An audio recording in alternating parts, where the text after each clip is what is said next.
Olá pessoal, vamos corrigir então os exercícios que falam sobre transporte, através da membrana de substâncias e também o desequilíbrio osmótico da célula. Então vamos lá. Exercícios conceituais.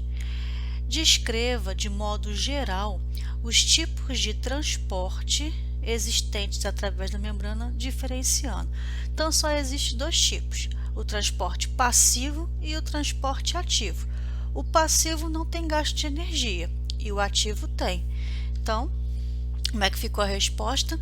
Transporte passivo é a favor do gradiente de concentração e por isso não há gasto de energia. E o transporte ativo, que é contra o gradiente de concentração. Por isso que vai ter o quê? Gasto de energia, tá? Então esses são os dois tipos e a diferença entre eles. Questão 2. Quando comemos em um restaurante, as saladas de alface que são servidas não contêm, em geral, sal ou nenhum tipo de condimento ou tempero. As saladas são temperadas apenas na hora de comer. De acordo com seus conhecimentos sobre transportes via membrana, explique como esse procedimento evita que a salada murche rapidamente. Então, você tem ali um prato, de salada. Se você temperar, o tempero geralmente tem o quê? Sal. Então, do lado de fora da célula da alface vai estar o quê? Com mais concentração de soluto.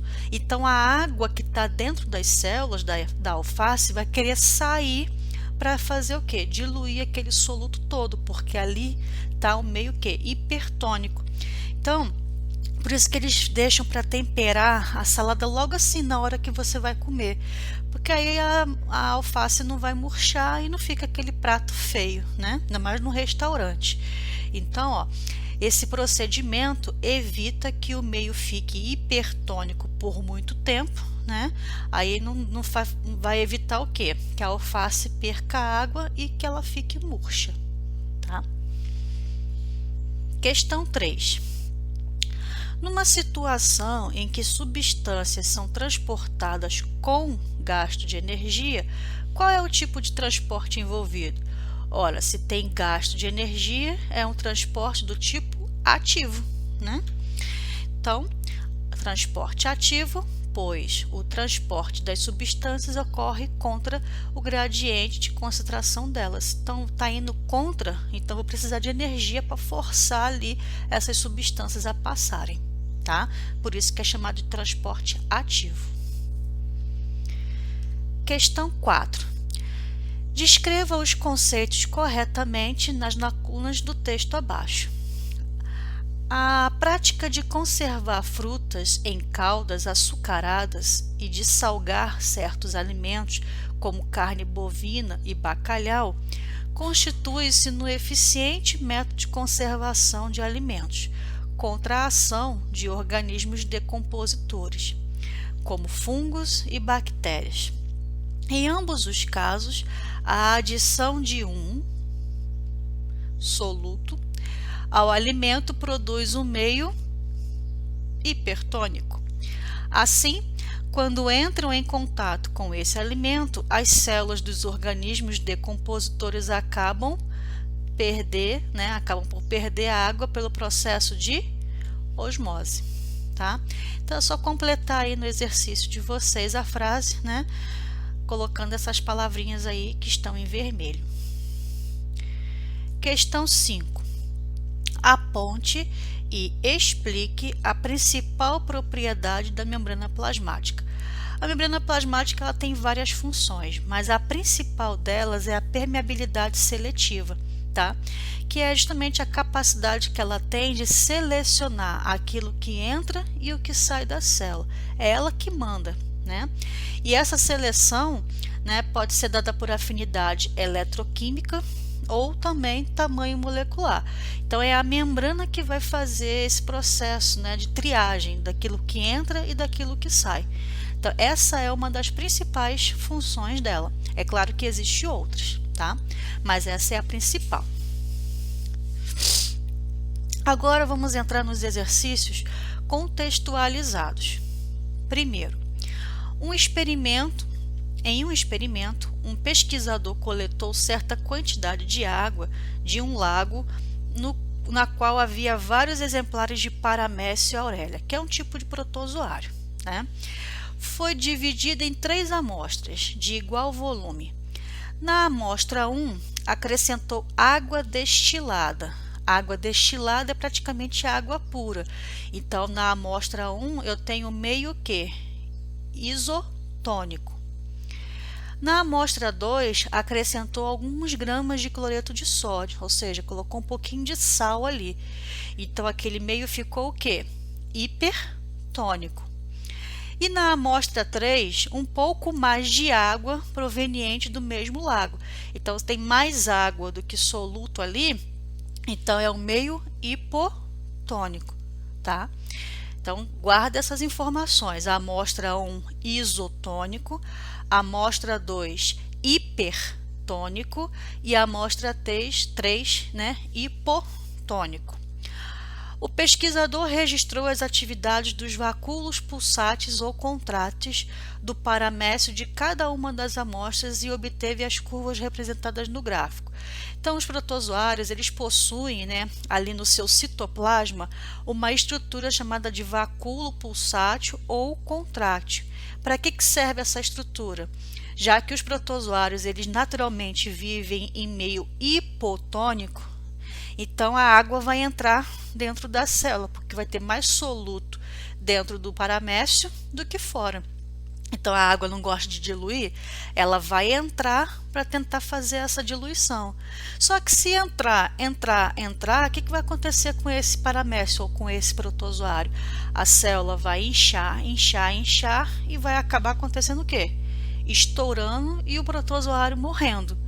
Para que isso não aconteça, ele tem esse vacúolo pulsátil ou contrátil que faz a osmorregulação, ou seja, ele expulsa de dentro do protozoário aquele excesso de água para que a célula não se rompa e o protozoário acabe morrendo. Então é isso que o exercício está tratando, tá? Os 3 tipos de meio, que é o da amostra 1, que é justamente o meio isotônico, o da amostra 2, hipertônico e o da amostra 3, hipotônico. E fala do vacúolo pulsátil. Aí ele coloca esse gráfico aqui. Aí, a partir da análise do gráfico, podemos concluir que as curvas 1, 2 e 3 correspondem respectivamente àqui a amostra. Então, lembra aqui que a amostra 1, ela era o quê? Ela era isotônica. Se é isotônica, né, então ela vai estar o quê? Número 1 com a curva 1. Então, a curva 1 com a amostra 1. A água destilada, né, é uma substância em ausência de sais, então ela é pura. Com isso, espera essa atividade do vacúolo que é maior com o meio hipotônico, né? Então, o paramécio ali, ele vai tender a ganhar água para não estourar, então vai ter que aliviar ali a pressão com o vacúolo dele. Aí, no caso, a curva 2, que está aqui, ó, no caso vai ser a amostra 3. Com a água que é proveniente do mesmo lago ali, significa que a concentração será a mesma, vai estar igualzinho, tá? Então, consequentemente, a ação do vacúolo se manterá constante. E no caso da curva 3, que é essa que está aqui embaixo, ó, então ali, ó, vai ser um caso referente à amostra 2, com a adição ali do pouquinho, né, de algumas graminhas ali do cloreto de sódio, que é o sal. Que aí vai elevar um pouquinho essa concentração do meio em relação ao protozoário e assim a ação, né, do vacúolo vai fazer o quê? Vai diminuir um pouquinho. Então aqui a resposta, deixa eu só pegar uma canetinha aqui para marcar. Então a resposta da número 1 vai ser a letra B de bola. Ok? Questão 2. Membranas biológicas são finas películas que envolvem as células vivas, delimitando as organelas em seu interior e promovendo sua interação com outras células. Com relação a essas membranas, é correto afirmar que, qualquer transporte de substância por meio das membranas celulares nos seres vivos exige gasto de energia? Não. Se tiver a favor do gradiente de concentração, não vai ter gasto de energia, independente da substância. Agora, se está contra o gradiente de concentração, vai ter gasto de energia, tá? Então, a letra A não está certa. Letra B. Suas moléculas lipídicas são anfipáticas, pois possui uma extremidade polar insolúvel em meio aquoso e uma extremidade não polar solúvel em água. Então, as moléculas, né, da membrana, elas são fosfolipídicas, né? Lembra da bicamada fosfolipídica? Onde ali a cabeça, né, daquela bicamada vai ser o agrupamento do fosfato, né? E o fosfato, ele tem afinidade com a água. Então, a extremidade é polar? Mas está dizendo que é insolúvel em meio aquoso? Não, ele tem afinidade com a água. E no caso, a cauda ela é hidrofóbica, não tem afinidade com a água. Então, como é que ela vai ser solúvel em água? Tá ao contrário aqui, né? Então, tá errado. Letra C. Seu glicocálix, estrutura que confere resistência física e química e capacidade de reconhecer substâncias nocivas, é composto exclusivamente por lipídio? Não, o próprio nome já diz, ó, glicocálix. Glico, lembra de quê? De glicose, que é um carboidrato. Realmente é isso. A estrutura glicocálix, ele tem ali estrutura glicolipídica e glicoproteica. Então, ele tem carboidrato, lipídio e proteína. Então, não é exclusivo só lipídio. Tem um pouquinho de cada. Tem carboidrato, lipídio e proteína. Então, a resposta só pode ser quem, né? A letra D, que foi a que sobrou. Possui permeabilidade variável, o que significa que algumas substâncias não conseguem atravessar a sua estrutura. Sim, né? Que também pode ser chamada de permeabilidade seletiva, ou seja, a célula vai escolher aquilo que entra e aquilo que sai dela. É ela que escolhe. Então, vai ter algumas que não vai conseguir atravessar? Vai, porque ela não vai permitir, tá? Então, aqui a resposta da 2 vai ser a letra D. 3. As sensações, sentimentos, pensamentos, respostas motoras e emocionais, a aprendizagem e a memória resultam do processo de comunicação entre as células nervosas, os neurônios, que continuamente coletam informações sobre o estado interno do organismo e de seu ambiente externo.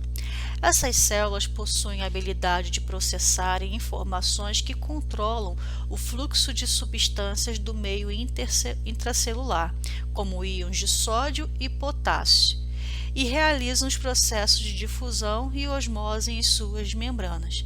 Então, aqui está falando dos neurônios. Para o impulso nervoso passar e proporcionar todo esse que está falando aqui no início do enunciado, né? Sensações, sentimentos, respostas motoras e emocionais e etc. Precisa de que aconteça o quê? As sinapses, que os impulsos nervosos, né, passem de um neurônio para outro e assim, né, provoque todo esse processo aqui, descrito aqui no enunciado. E como que o impulso nervoso ele passa pelo neurônio? Através de íons, né? Principalmente de sódio, potássio, tem de cálcio também.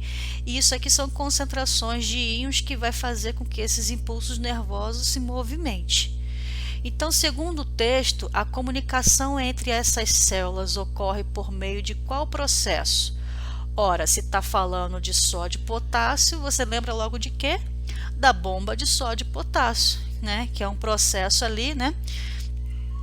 Aqui, ó, que está falando ali dos neurônios, né? Então, é um processo de... Aqui, letra D, né? Ativo, ou seja, tem gasto de energia, como a bomba de sódio e potássio, e processo também passivo, como a difusão e a osmose, né? Que não vai ter ali gasto de energia. Então, vai ter uma parte que vai gastar energia, que é a bomba de sódio e potássio, que é principalmente para fazer o impulso, né, elétrico passar. E tem também a difusão sai do meio mais concentrado para o menos concentrado, assim também como a osmose, que são passivos, não tem gasto de energia. Então, é a letra D que acontece lá nos neurônios, ok? Questão 4. O processo de salinização pode ocorrer em solos intensamente irrigados. Sais presentes na água de irrigação acumulam-se no solo quando a água evapora. Em algumas situações, plantas cultivadas podem passar a perder água pelas raízes, em vez de absorvê-la. Após o uso desse processo, pode-se identificar que, então, se é pelas raízes que a planta deveria, absorver água, mas pelo processo de encharcar muito aquele solo e a água depois evaporar e os sais ficarem presentes ali, então o que vai acontecer? As células das raízes perdem água por osmose e tornam-se plasmolizadas. Sim, porque vai ter mais sal, ou seja, mais soluto do lado de fora da célula. Então as células das raízes vão perder a água para o meio, para tentar diluir aquele sal todo que ficou ali no solo, E com isso, o que vai acontecer com a célula? Vai murchar, e o processo de murchar, se chama plasmólise, ou as células se tornam plasmolizadas. Então a 4 já vai ser aqui a letra A. Questão 5. No que diz respeito à osmose, em condições normais, podemos relacionar que as hemácias dos mamíferos são hipotônicas em relação ao sangue e à linfa?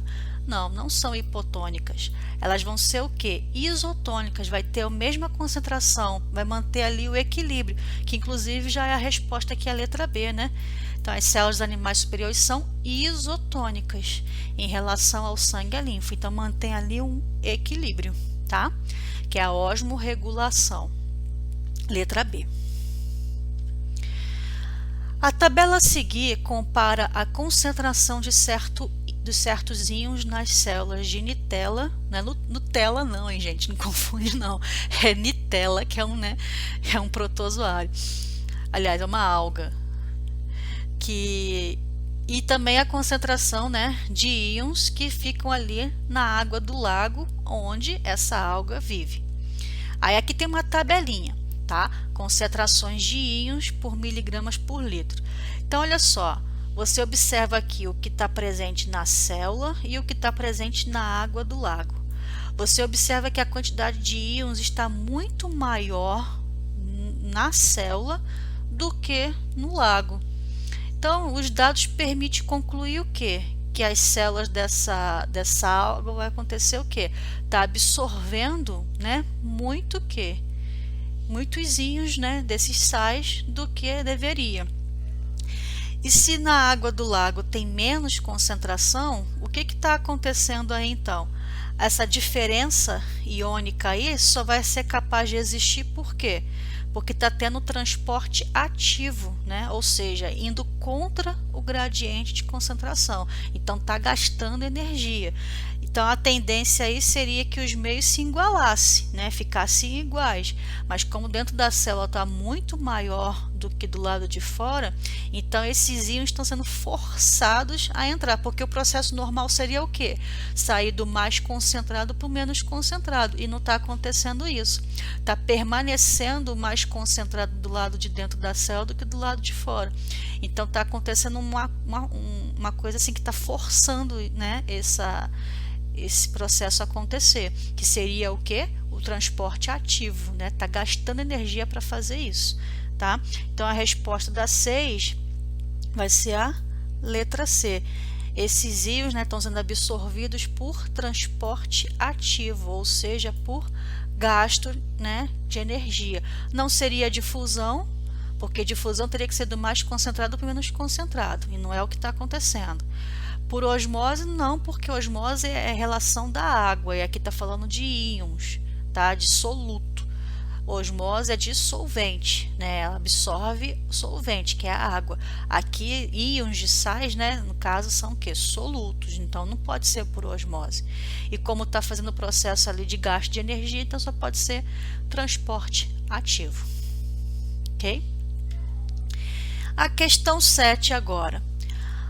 Uma célula, ao ser mergulhada em uma solução, apresenta uma variação de concentração de solutos em função do tempo, de acordo com o gráfico a seguir. Então, conforme o tempo vai passando, ó, a concentração de soluto vai fazendo o quê? Vai aumentando. E uma célula que está mergulhada nessa concentração aqui, ela está em que meio? Ela está no meio hipertônico. Então, tem mais soluto do lado de fora do que do lado de dentro. Então, o que vai acontecer com essa célula? Vai perder água para o meio. Se ela vai perder água, ela vai murchar. E se ela murchar, qual é o nome do processo de que a célula murcha, né? Vai ser a plasmólise, ok? Então, a 7, letra C. Questão 8. Medindo-se a concentração de íons importantes como sódio, potássio, observa-se a maior concentração de sódio no meio extracelular do que no meio intracelular. E o contrário acontece com os íons de potássio. Íons de sódio são capturados no citoplasma para o meio extracelular e íons de potássio são capturados do meio extracelular para o meio intracelular, como mostrado na figura abaixo. Então, isso aqui está fazendo o quê? A descrição, e aqui na figura está mostrando isso, que é justamente o quê? É aquela bomba de sódio e potássio, que é um tipo de transporte o quê? Ativo, ou seja, que há gasto de energia. Então, a resposta aqui dessa número 8 é transporte ativo, letra D. Tá? Tranquilinha essa, né? Podia cair uma dessa assim no Enem. Que aí vocês iam acertar em cheio. Questão 9. A membrana plasmática é um complexo lipoproteico seletivo. Então, a permeabilidade seletiva, né? Que possibilita as diferentes concentrações e trocas iônicas entre os meios intra e extracelular. Intra seria do lado de dentro e extracelular do lado de fora da célula, tá? Então, é correto afirmar o quê? Que a lipossolubilidade e gradiente de concentração são fatores inerentes ao transporte passivo? Sim, né? Por quê? A célula não vai gastar energia nenhuma se os solutos, né, estiverem passando do meio mais concentrado para o menos concentrado de forma passiva, sem gasto de energia, tranquilamente, né? Que é justamente o que está escrito aqui nessa letra A, tá? Então, essa lipossolubilidade aí, né, diz respeito ao quê?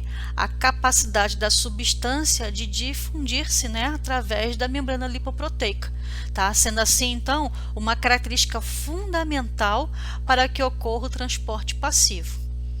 E além disso também, né, tem um tipo ali de transporte que só ocorre quando há o quê? Diferença de concentração, né, entre os meios externos e internos, que é o que deve haver o quê?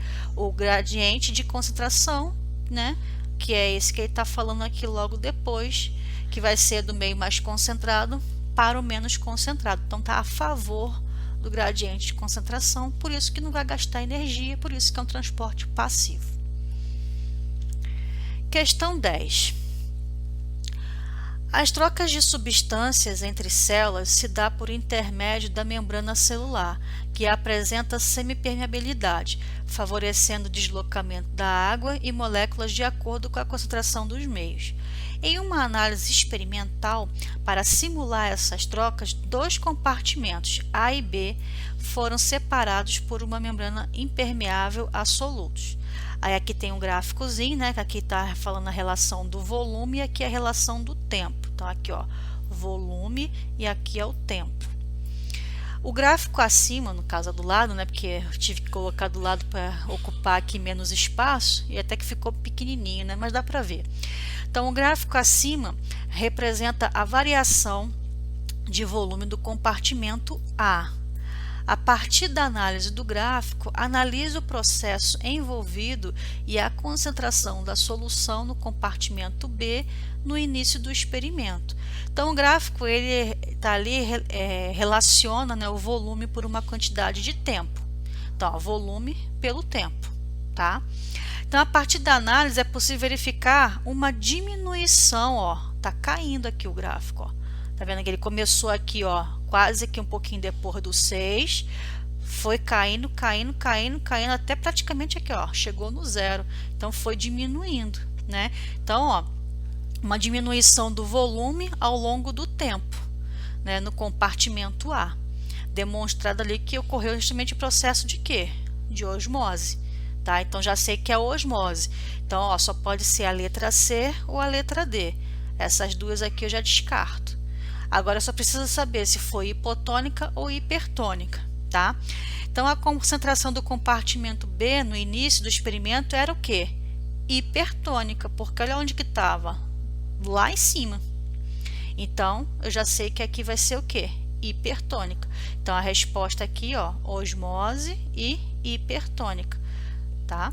Então aqui foi perdendo água e aqui começou, ó, justamente lá em cima. Então é uma concentração de volume muito grande. Então é hipertônica, tá? E agora, falando um pouquinho sobre os exercícios de aprofundamento, vamos lá. Ao estudar para o vestibular, um candidato percebeu que ainda tinha dúvidas em relação aos processos de difusão simples, transporte passivo facilitado e transporte ativo, através da membrana plasmática, e pediu ajuda a outro vestibulando. Então, se esse aí é o seu problema, se você ainda está com dúvida, é nessa questão que a gente vai resolver tudo isso, tá? Porque aqui a gente vai revisar tudinho. Então, presta atenção. Este utilizou a figura a seguir, que eu já vou mostrar, para explicar os processos.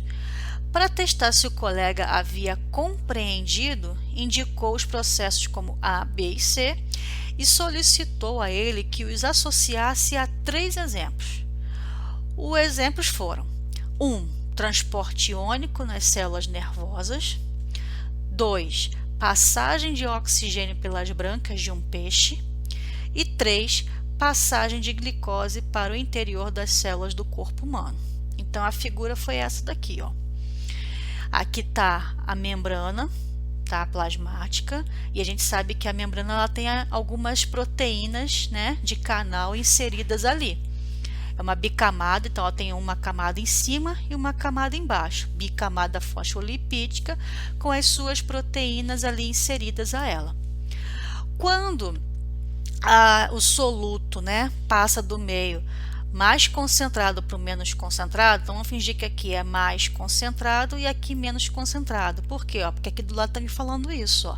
Eu tenho mais soluto do lado de cá do que aqui. Então aqui, ó, na setinha aqui, ó, é a concentração do gradiente de concentração, né? Então aqui está mostrando justamente isso, o gradiente de concentração, onde aqui eu tenho mais e aqui eu tenho menos. Então, se o soluto passou do mais concentrado para o menos concentrado, isso aqui não teve gasto de energia, tá? E se foi passado aqui, ó, pela própria bicamada fosfolipídica, então é um transporte, além de ser passivo porque não gastou energia, né? É do tipo simples, difusão simples, tá?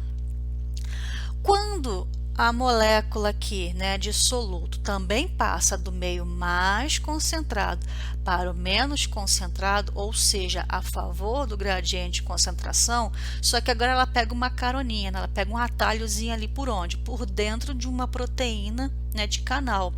Então aqui também é um transporte passivo, porque não tem gasto de energia, mas é do tipo o quê? Né, facilitado, porque facilitou a proteína que facilitou o processo, para que esse soluto pudesse ir do meio extracelular para o intracelular. Agora aqui está acontecendo o contrário, ó. Você vê que a setinha está ao contrário do gradiente de concentração?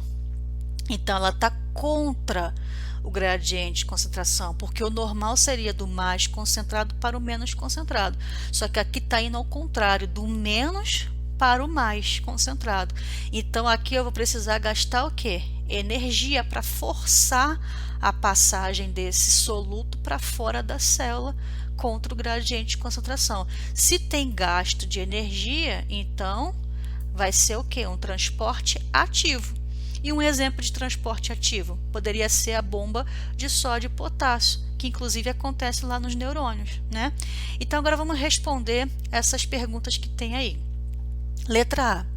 Indique as associações que um candidato deve ter feito corretamente e explique em que cada um dos processos difere em relação aos outros. Então, eu vou começar por esse primeiro aqui. Então, ó, que é a letra A aqui, né? Então, na difusão ocorre passagem de substância através da membrana sem o consumo de energia e sem a presença de proteínas carreadoras. E o processo de passagem aqui, por exemplo, que foi o exemplo 2 que ele deu aonde? Aqui no enunciado, ó, esse 1, 2 e 3 é daqui, tá? O 2 seria o quê? A passagem de oxigênio pelas brânquias de um peixe, tá? Então, esse aqui vai ser o A, que é esse daqui, vai ser o exemplo 2 que ele deu, que é de passagem de oxigênio pelas brânquias do peixe, que não tem consumo de energia e passa tranquilamente, tá? Inclusive aqui pelas próprias membranas, não precisa passar por uma proteína de canal. Agora aqui, no caso do B, né, que é o outro aqui. Então, o B ele vai ser o 3, né, lá do exemplo, que é o que? O transporte passivo facilitado, porque está passando por dentro aqui, ó, da membrana, né, aliás, da proteína de canal, por isso que é chamada de difusão facilitada, que é um soluto atravessa a membrana através da proteína carreadora, sem consumo de energia, porque está saindo do mais concentrado para o menos concentrado a favor do gradiente de concentração. Por isso que não tem gasto de energia. E qual é o exemplo que ele colocou lá? Que é o exemplo 3, né? Que é com a passagem de glicose para dentro da célula do corpo humano. E no caso do C agora, desse daqui. Então, qual é a associação que eu poderia fazer? Então, o C vai ser o exemplo 1. Lá que ele falou, né, que é o transporte de íons para os neurônios. Então, ó, no transporte ativo, esse aqui é ativo porque tem gasto de energia. A passagem de soluto através da membrana com consumo de energia e por meio de proteínas carreadoras. Então, além de passar por dentro da proteína, há consumo de energia e vai ser contra o gradiente de concentração. Aí o exemplo vai ser aquele exemplo 1 que ele deu lá, que é justamente do transporte de íons nos neurônios. Entenderam? Então, agora ficou fácil, né? Agora ficou bem esclarecido com esse exemplo aí, ficou ótimo para entender.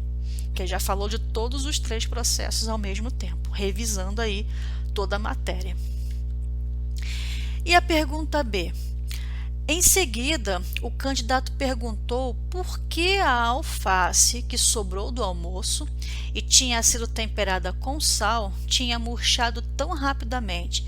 Que explicação correta o colega apresentou? A gente até já falou sobre isso aqui, né? Tinha uma questão anterior falando sobre isso. Então, a alface murchou rapidamente, por quê? Porque as suas células perderam água para o meio hipertônico, já que estava com sal, né? Tinha sido temperada com sal.